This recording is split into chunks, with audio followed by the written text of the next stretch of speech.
Gracias, Jesús. Dios os bendiga. Bienvenidos. Vamos a orar. Queremos que en esta mañana la palabra del Señor lleve fruto en nuestros corazones. Estamos aquí para eso, ¿verdad? Queremos agradar a Dios con nuestras palabras, con nuestros hechos, con nuestra actitud. Y para eso le necesitamos a Él. Jesús nos enseñó que sin Él nada podemos hacer. Así que en esta mañana necesitamos abrir nuestros corazones y dejar que la palabra produzca, enraice en nuestros corazones y lleve fruto para Dios. Señor, te damos las gracias porque en esta mañana tú nos permites estar aquí, porque tu palabra, que es viva y eficaz, siempre produce en nosotros bendición, siempre produce en nosotros frutos de tu bondad, Señor, de tu Espíritu, y produce de manera que podamos compartir. Señor, en esta mañana queremos recibir lo que tú tengas para nosotros. Cumple tu propósito en cada uno. Ayúdanos con tu verdad. En el nombre de Jesús, amén. Amén. Tengo mi Biblia abierta por 1 Samuel capítulo 24, así que si tienes una Biblia y la quieres abrir, vamos a leer este pasaje.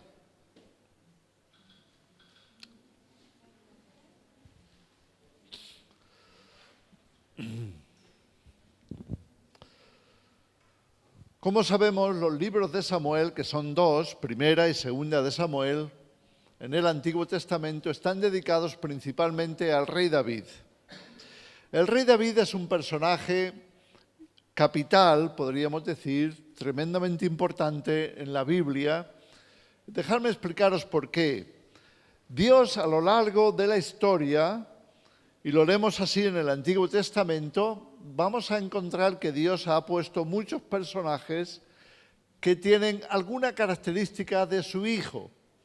En este sentido, ellos representan al Mesías de una forma profética. Desde Adán, algunos de estos personajes de la Escritura nos vienen a decir: el Mesías viene, el Mesías llegará y tendrá estas características. En el rey David encontramos algunas muy importantes. Él iba a ser además el antecesor, padre, en algún sentido, de lo que sería el Mesías, tanto que a Jesús se le conocía, se le llamaba muchas veces hijo de David. Él era un sucesor, podríamos decir, no solo de David como genética, como antecesor, sino también por su reinado, por su característica de rey sobre Israel. La vida de David está llena de ejemplos, y digo ejemplos porque él vivió muchas cosas que van a reflejar el carácter del Hijo de Dios, el carácter de David. Estos personajes, como digo, representan al Mesías, de manera que nosotros pudiéramos ver que el proyecto de Dios para traer al Mesías estaba ya determinado y estaba definido y representado por estos personajes, con lo cual sabemos que no era otra cosa sino que el gran proyecto de Dios para salvación de la humanidad. El rey David sufrió persecución de manos de Saúl. Así que David es uno de esos personajes perseguidos. Los hubo muchos en la Escritura. Lo fue Noé, lo fue también Abraham en algunos sentidos, y lo sería David perseguido por Saúl, el rey ungido de Dios, perseguido por aquellos que habían sido puestos originalmente por Dios, pero que le habían fallado, que no estaban haciendo su voluntad. Bien, David es perseguido por Saúl. De la misma forma, Jesús sería perseguido por el sistema religioso y por los reyes en Israel en aquella época, como lo fue Herodes. Leemos este pasaje de ese momento de persecución, cuando David tiene que huir de Saúl y huir al desierto.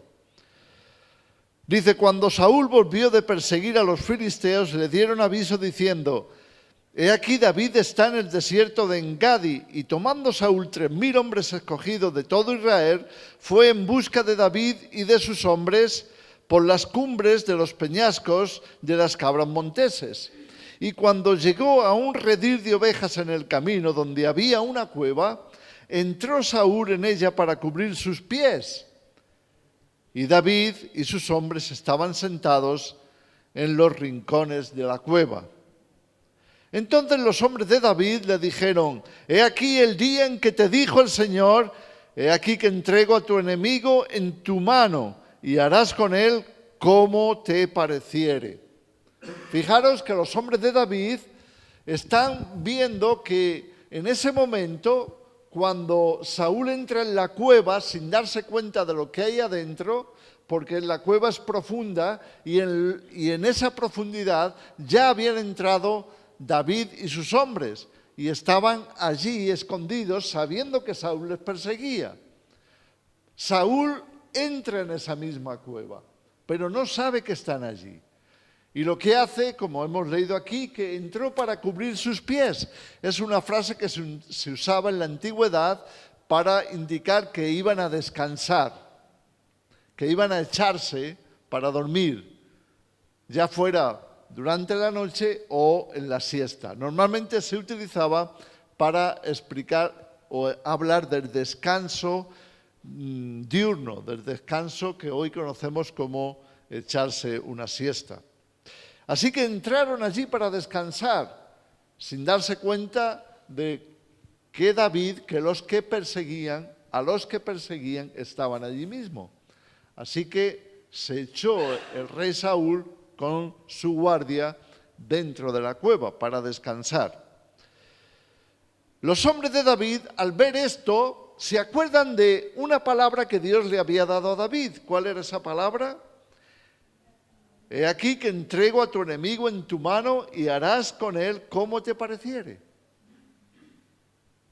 Los hombres de David dicen, mira, aquí está el cumplimiento de la profecía. Ahora en este momento les podemos matar, podemos acabar con los enemigos de David. Al fin y al cabo, ¿quién era el ungido? Saúl había sido ungido en su día por Samuel, pero ¿qué pasó? Le falló a Dios, se rebeló contra él. Dios le decía lo que tenía que hacer, pero no lo hacía.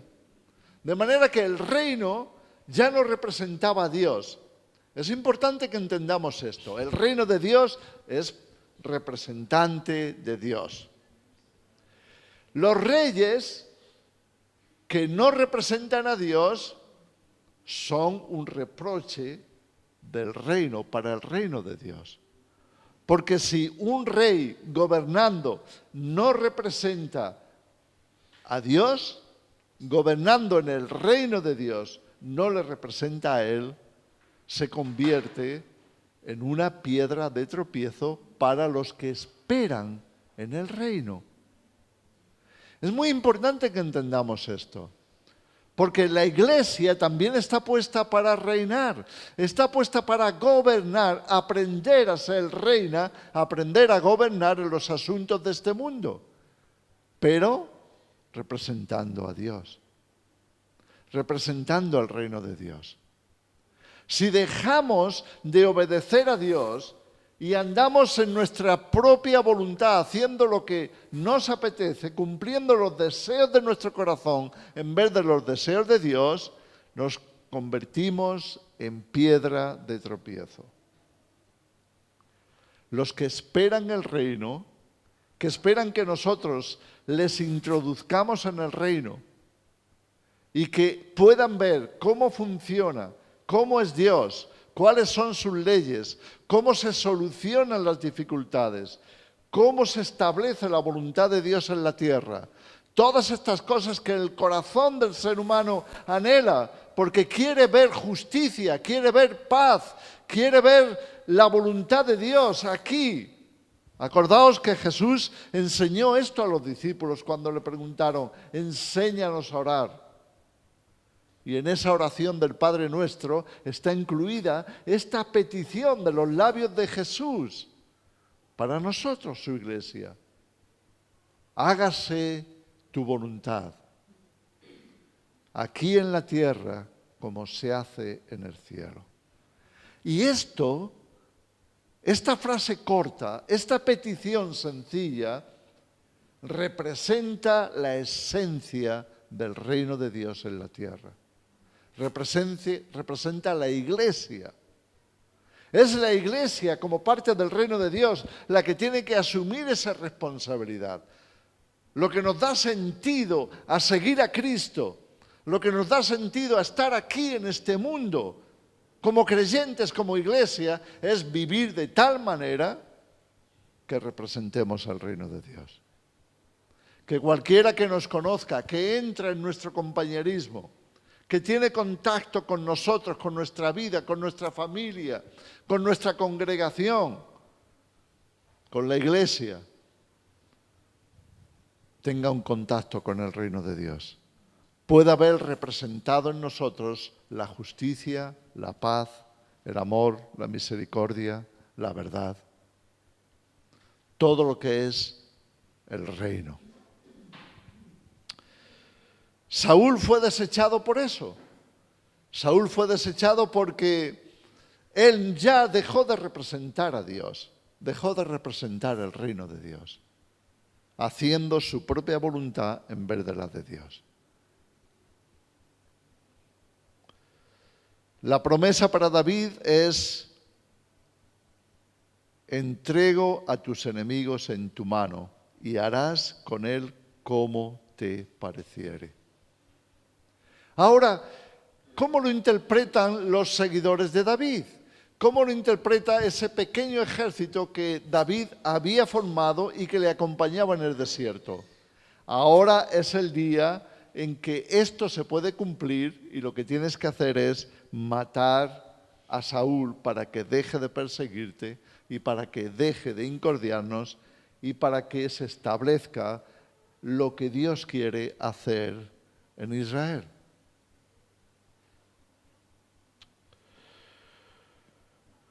Y se levantó David.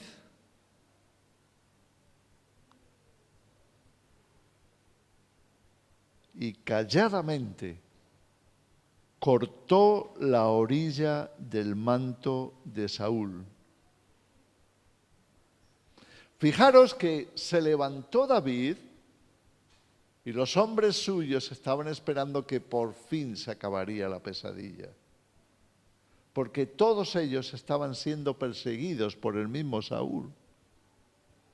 Y calladamente se levantó David con el cuchillo en la mano y se acercó a Saúl y solamente cortó un trozo de su manto. Cortó la orilla del manto de Saúl. Después de esto, después de cortar ese trozo del manto, se turbó el corazón de David. Imaginaros si lo hubiera matado. ¿Cómo se hubiera sentido David? Si tan solamente cortando un poquito de su manto ya comenzó a sentirse mal, triste, angustiado, porque había cortado la orilla del manto de Saúl. Y dijo a sus hombres, los hombres están extrañados. Y entonces le ven angustiado a David. Y dijo a sus hombres, Dios me guarde de hacer tal cosa contra mi Señor el ungido, del ungido del Señor, que yo extienda mi mano contra él, porque es el ungido de Dios. Así reprimió David a sus hombres con palabras y no les permitió que se levantasen contra Saúl.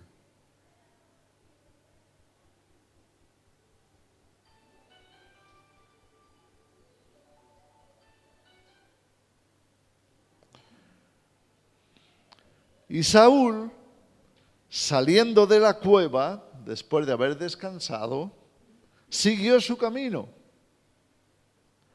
También David se levantó después y saliendo de la cueva, dio voces detrás de Saúl diciendo: «Mi señor el rey». Y cuando Saúl miró hacia atrás, David inclinó su rostro a tierra e hizo reverencia. Y dijo David a Saúl: «¿Por qué oyen las palabras de los que dicen: mira que David procura tu mal? He aquí han visto hoy tus ojos cómo Dios te ha puesto en mis manos en la cueva, y me dijeron que te matase, pero te perdoné, porque dije: no extenderé mi mano contra mi Señor, porque es el ungido de Dios. Y mira, Padre mío, mira la orilla de tu manto en mi mano, porque yo corté la orilla de tu manto y no te maté. Conoce pues y ve que no hay mal ni traición en mi mano, ni he pecado contra ti.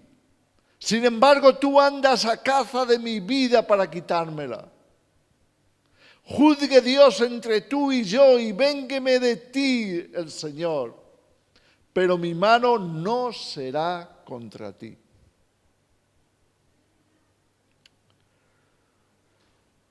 Como dice el proverbio de los antiguos, de los impíos saldrá la impiedad. Así que mi mano no será contra ti. ¿Tras quién ha salido el rey de Israel? ¿A quién persigues? ¿A un perro muerto, a una pulga? El Señor pues será juez y Él juzgará entre tú y yo. Él vea y sustente mi causa y me defienda de tu mano. Y aconteció que cuando David acabó de decir estas palabras a Saúl, Saúl dijo: ¿no es esta la voz tuya, hijo mío David? Y alzó Saúl su voz y lloró.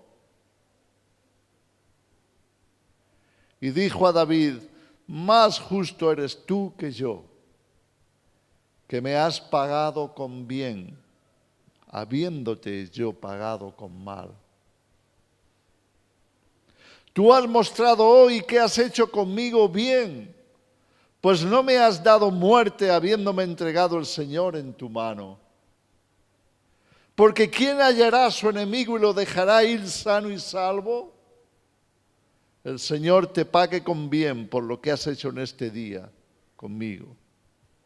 Y ahora, como yo entiendo que tú has de reinar y que el reino de Israel ha de ser en tu mano firme y estable, júrame pues ahora por Dios que no destruirás mi descendencia después de mí, ni borrarás mi nombre de la casa de mi padre.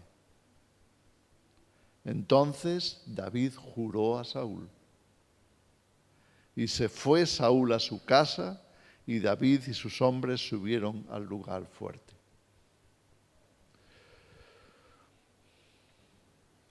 Es un pasaje tremendo de la Escritura.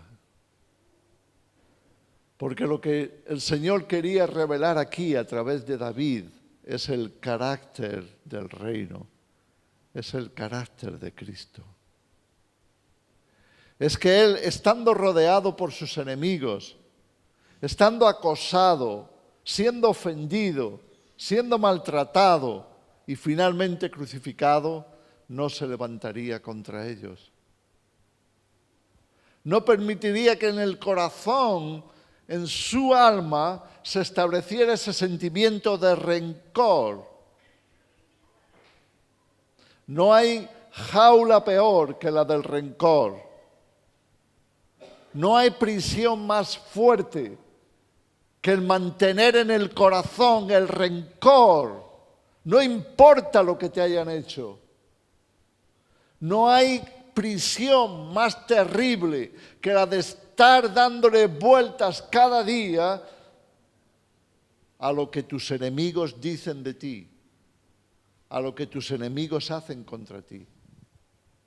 Y digo enemigos porque muchas veces son nuestros enemigos, los enemigos de la fe, los enemigos de Dios, los que nos critican y los que tratan de hacer mal contra nosotros. Lo vemos, hay mucha persecución contra el cristianismo, hay mucha persecución contra la iglesia en el mundo.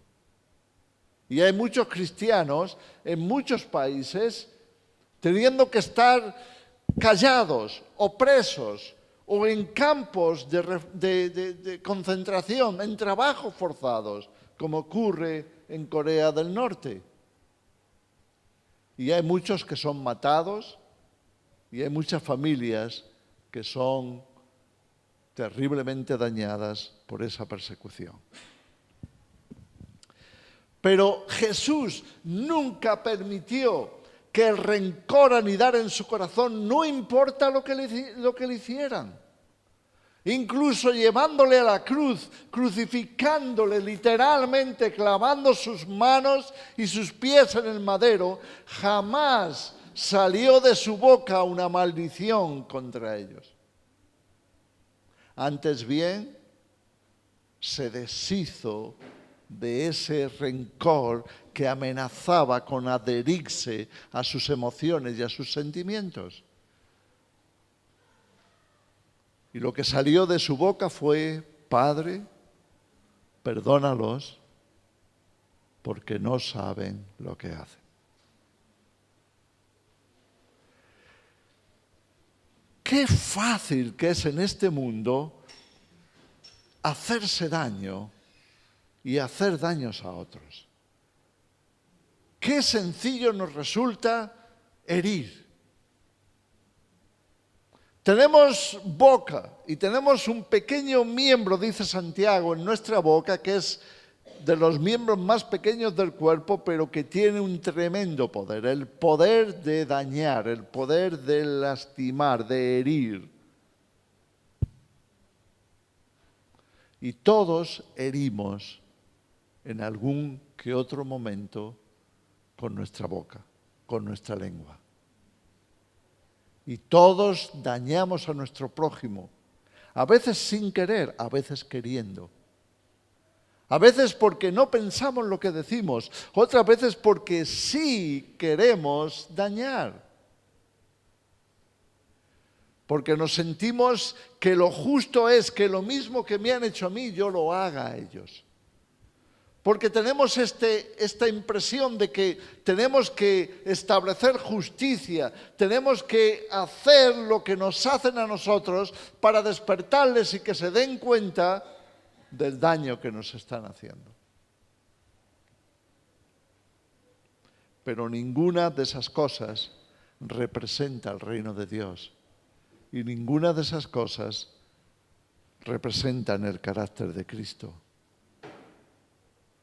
Así que no podemos reaccionar como reacciona la gente que no tiene a Cristo. Iglesia, estamos en Cristo y estamos en Cristo para reflejarle a Él.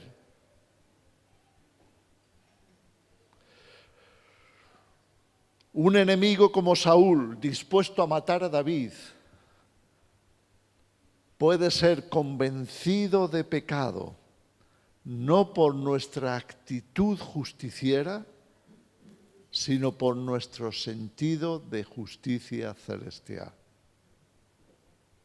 El rey David trajo tal convicción a Saúl que Saúl lloró. Lloró al darse cuenta de que lo que estaba haciendo no representaba el bien ni el reino de Dios, que su actitud era una actitud malvada. Él estaba haciendo lo mismo que hacía el resto del mundo, lo mismo que hacían los demás reyes, que era vengarse de los demás para tratar de impedir que se les quitara algo a ellos. Es lo que hizo Herodes.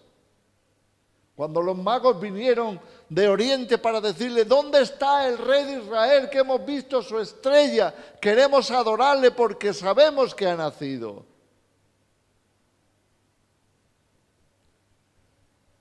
Y Herodes entró en pánico, pensando: ¿de qué están hablando? ¿Será que ha nacido el Mesías? Porque si ha nacido el Mesías, la nación entera se va a ir detrás de él y yo y mi casa y mi reinado quedaremos anulados. Así que tomó la determinación de matar a todos los niños menores de 2 años para acabar con esa amenaza. Esa es la actitud de la carne, es la actitud del temor, de la pérdida, de perder el reino, de perder los privilegios.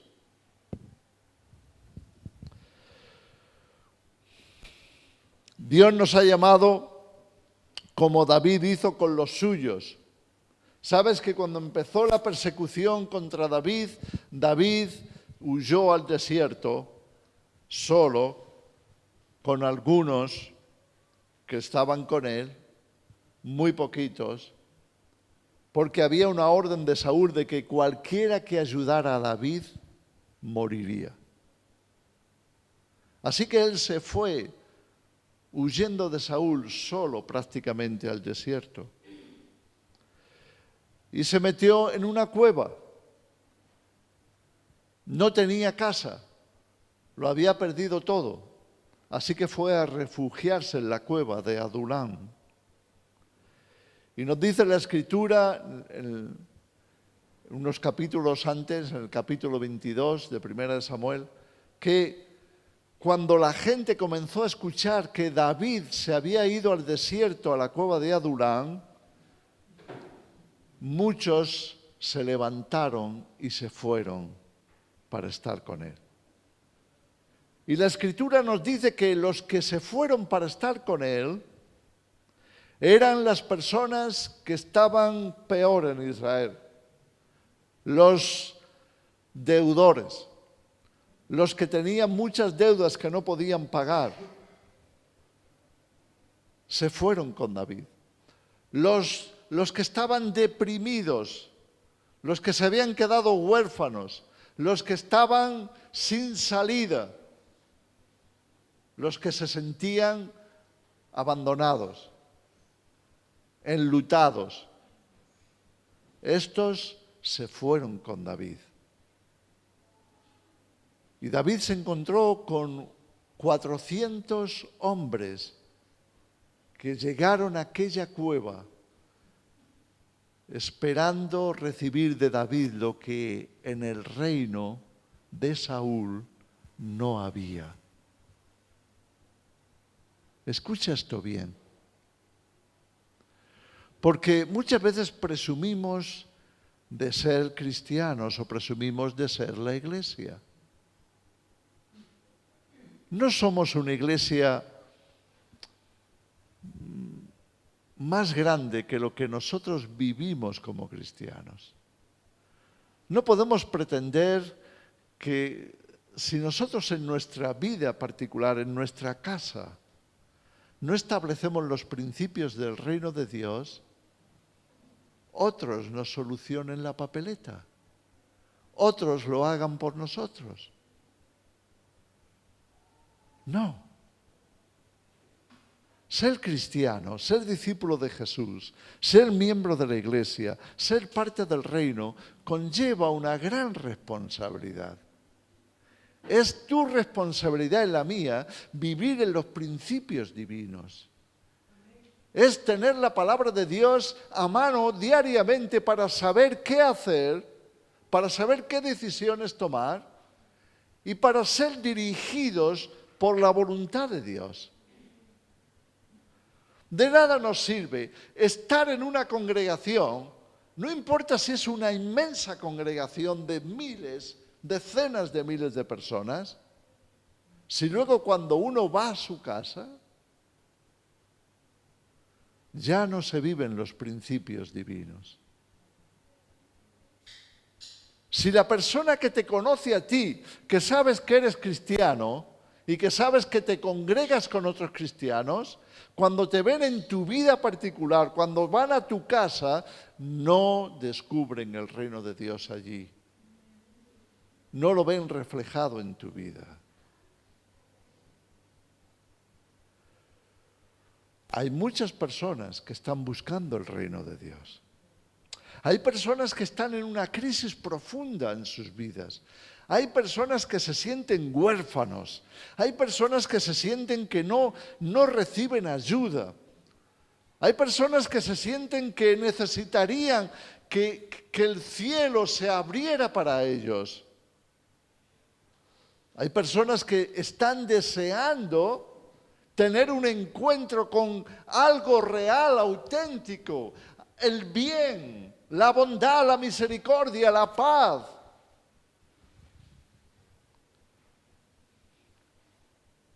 Y quizá han probado,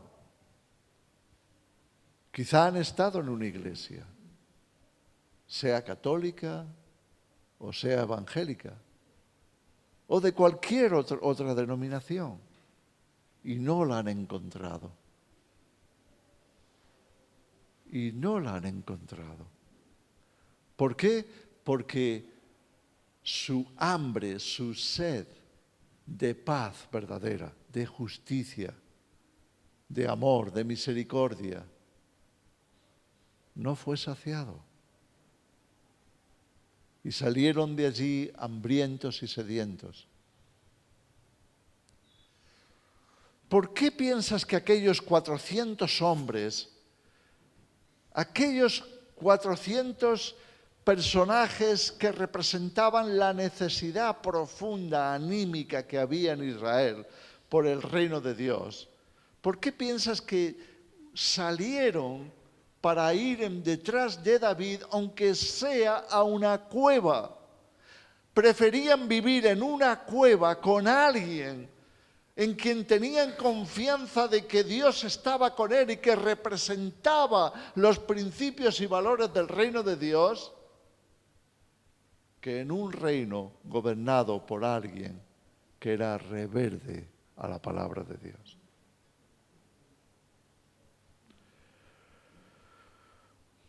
Es una responsabilidad para todos nosotros.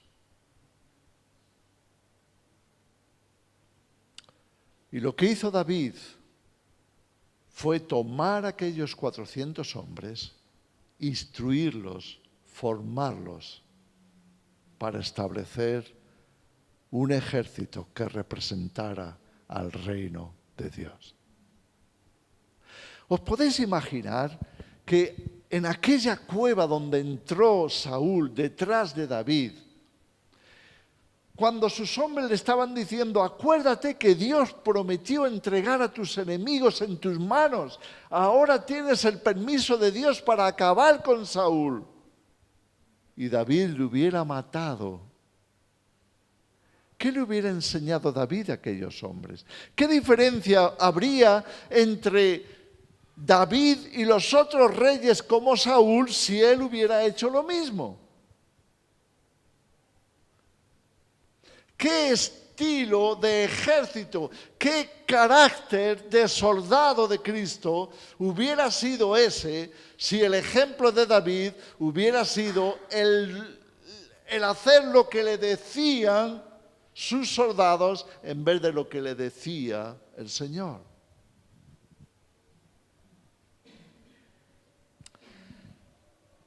Tenemos una tremenda responsabilidad. Tenemos la tremenda responsabilidad de estar en conexión con el Señor y con su palabra.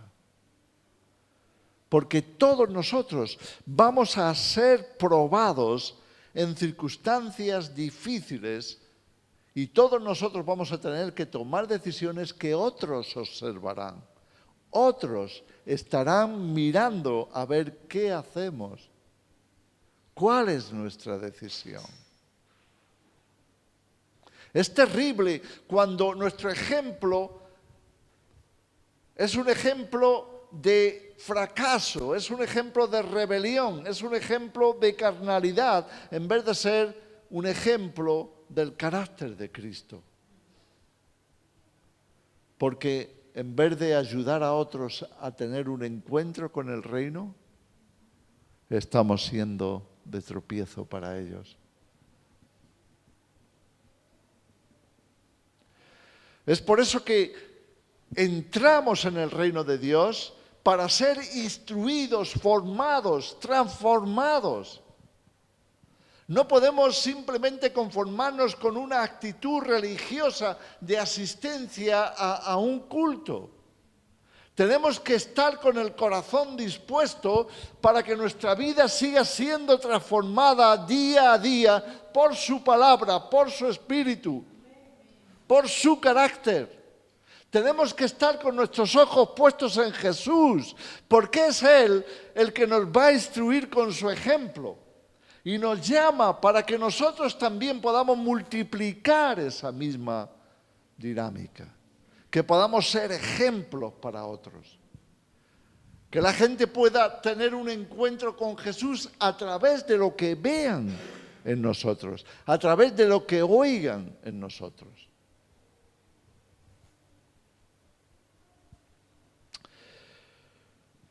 Así que David tenía la tremenda responsabilidad de ser un ejemplo para sus soldados en aquel momento. Aquellos soldados pudieron ver el carácter, el corazón de David. Pudieron ver que realmente David era lo que necesitaban. ¿Sabes? Todos entendemos lo que es la guerra. No porque hayamos estado, porque tenemos guerra de continuo en otras áreas de la vida. No es guerra solamente el ir con un fusil y con unas armas a pelear en un frente bélico. No, todos sabemos que muchas veces estamos peleando en una guerra no sangrienta, pero guerra. Y a veces lo decimos con esas palabras. ¿Qué guerra me dan los niños? ¿No hemos dicho eso de vez en cuando? ¿O qué guerra me das?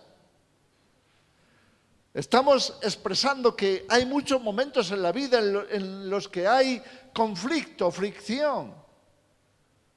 Y a veces disparamos, no con armas, pero con la lengua. O con la actitud. Y a veces nos enfrascamos en un combate que no llega a la sangre, gracias a Dios, pero que por dentro nos hace sangrar. Que somos heridos, somos baja, porque algunas veces las heridas que recibimos, que nos hacemos unos a otros, nos pueden llegar a deprimir y nos pueden llegar a hundir.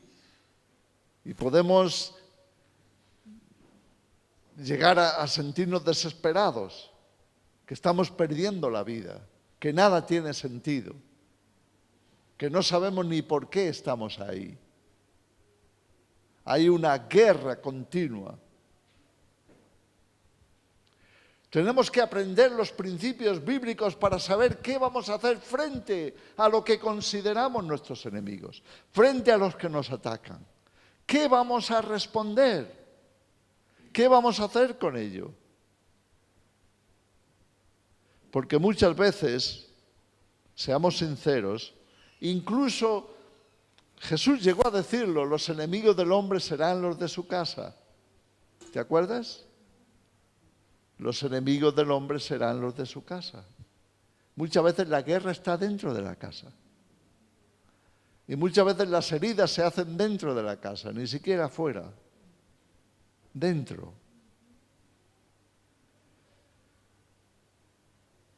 ¿Cómo vamos a establecer el reino de Dios en nuestro hogar, en nuestras relaciones personales íntimas, si no establecemos los principios bíblicos? Si no establecemos allí los principios reflejados en Cristo, por Cristo. y en personas como David, que nos enseñan que hay algo más importante que derrotar a tu enemigo. Esto es un principio que todos necesitamos aprender.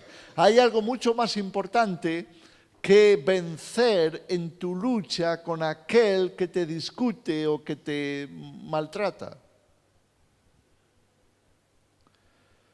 La primera obligación de un ejército no es machacar al otro.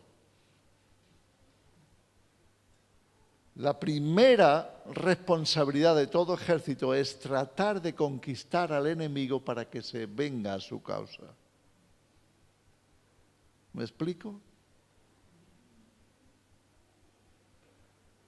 Tu primera responsabilidad frente a tus enemigos no es combatirles, es ganarles. Es ganarles. Es convencerles de que es mejor estar en paz. Es convencerles de que es mejor estar unidos por una misma causa, haciendo lo correcto.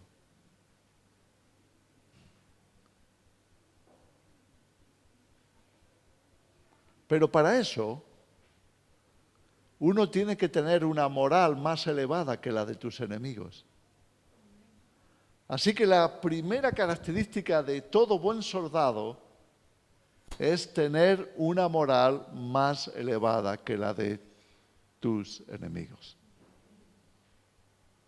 ¿Cómo vas a ganar a tus enemigos a tu causa si tu carácter es peor que el de ellos? Si tu actitud, si tus principios y valores son peores que los de ellos, ¿cómo los vas a ganar a ti? Necesitamos entender que Dios está levantando un ejército formado por muchos hombres y mujeres que están deseosos de vivir una vida plena, llena de sentido y de realización en valores y principios santos establecidos por Dios. ¿Cómo lo sé? Porque yo soy uno de ellos. Y porque tú eres uno de ellos. Y porque tú has venido a Cristo, porque Dios puso en lo interior de tu corazón este sentir. Quiero vivir en la verdad. Quiero vivir en la santidad. Quiero vivir en lo correcto. Quiero vivir en la justicia. Y Dios te condujo a su Hijo. Dios te condujo al reino de Dios. Pero Dios está trabajando para transformar. Los hombres de David estaban siendo transformados. Todavía no eran como David. Lo hemos visto en la cueva. Todavía su idea era, bueno, ahora hay que cumplir la palabra de Dios, como matando a Saúl. Esto era su interpretación de lo que Dios había dicho. Dios había dicho, viene el día en que te entregaré a tus enemigos para que tú hagas lo que te pareciere con ellos. ¿Sabes? Muchas veces tomamos la palabra de Dios a nuestro beneficio personal. Muchas veces decimos, sí, pero mira lo que está escrito. Así que me puedo aprovechar de lo que dice la Escritura. Y podemos tomar la palabra de Dios de una forma egocéntrica, egoísta, solo pensando en nuestro bien. ¿Ves? Los hombres de David tenían que estar siendo enseñados por él para llegar a ser ese ejército con una moral más elevada que la de sus enemigos. Para poder cumplir lo que era la primera responsabilidad, que no es destruir, sino conquistar. No estamos aquí para acabar con nadie, estamos aquí para ganar. Jesús dijo, no he venido para condenar al mundo, sino para que el mundo sea salvo. La Iglesia no está aquí para traer venganza sobre los enemigos de Dios. La Iglesia está aquí para abrazar a los enemigos y mostrarles que el amor de Dios es lo mejor, que el bien es lo más importante, que el bien y la misericordia son parte del carácter del reino.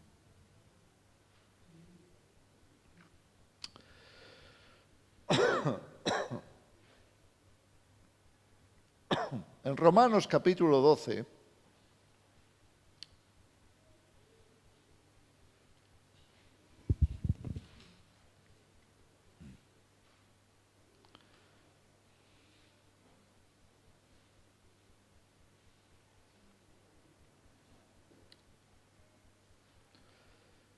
vamos a leer unas cuantas escrituras.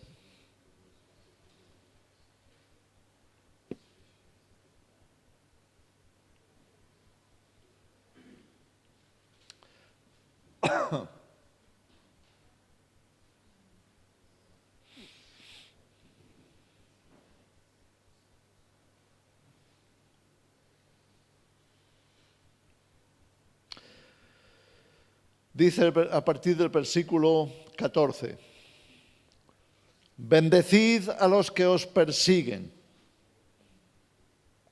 bendecid y no maldigáis, gozaos con los que se gozan, llorad con los que lloran, unánimes entre vosotros, no altivos, sino asociándoos con los humildes.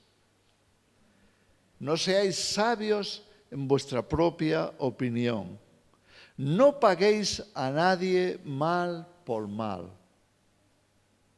Procurad lo bueno delante de todos los hombres. Si es posible, en cuanto dependa de vosotros, estad en paz con todos. No os venguéis vosotros mismos, amados míos, sino dejad lugar a la ira de Dios, porque escrito está, mía es la venganza, yo pagaré, dice el Señor. Así que si tu enemigo tuviere hambre, dale de comer. Si tuviere sed, dale de beber. Pues haciendo esto, le avergonzarás.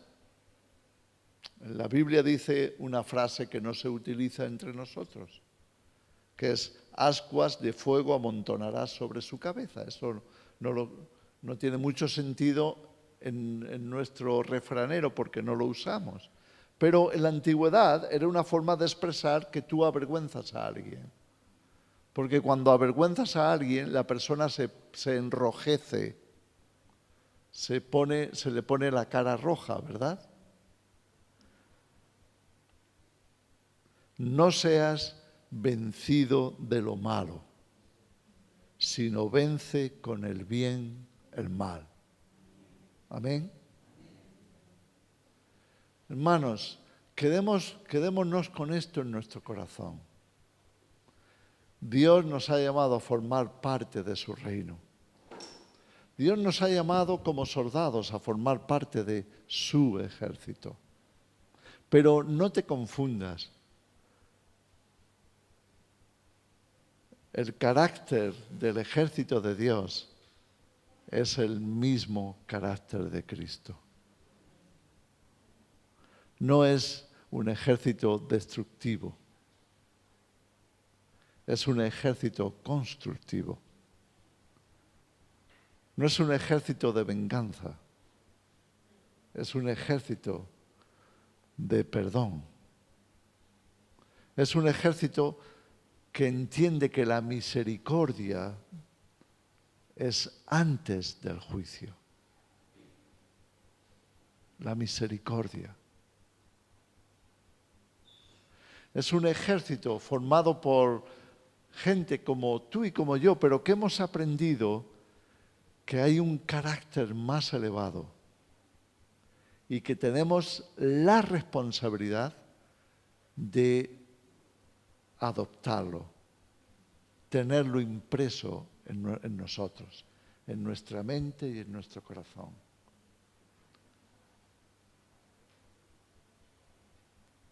Porque Dios no nos ha puesto aquí para destrucción, sino para salvación.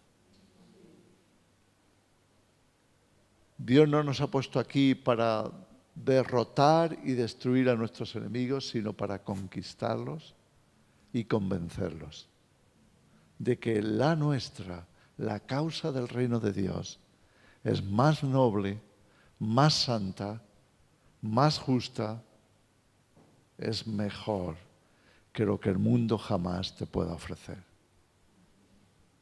Amén.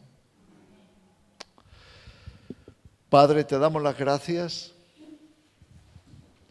porque tu palabra es verdad, porque en ella tú nos enriqueces, con ella tú nos instruyes, nos formas y nos perfeccionas. Señor, en esta mañana te abrimos nuestro corazón, nuestra mente, porque queremos ser instruidos, queremos ser transformados, queremos ser construidos a tu imagen y semejanza. Sigue tú imprimiendo tu verdad en nosotros. Grábala en lo más profundo de nuestro ser. Cambia, Señor, aquello que no te representa a ti. Limpia nuestra mente y nuestro corazón. Límpianos de rencor. Límpianos de envidia, de orgullo. Pon en ti, pon en nosotros, Señor, lo que es tuyo, lo que hay en ti, Señor.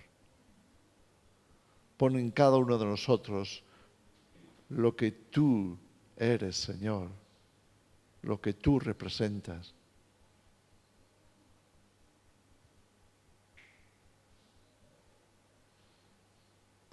Y te damos las gracias, Señor, por esa obra que estás haciendo. Nos apropiamos de la declaración de Pablo en Filipenses 1:6, que el que comenzó en nosotros la buena obra, la perfeccionará hasta que tú vengas, Señor. Y te damos las gracias por lo que estás haciendo. En el nombre de Jesús. Amén. Amén.